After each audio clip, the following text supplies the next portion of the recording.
మారు మనసు పొంది బాప్తీసం తీసుకుని యేసే దేవుడు, యేసే రక్షకుడు, యేసు తప్ప ఏ నామముల రక్షణ లేదు.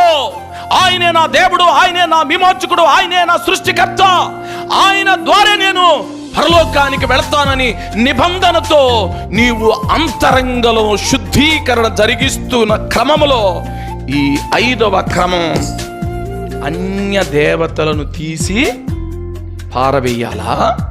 2వది ఆభరణాలు తీసి పారవేయాలా.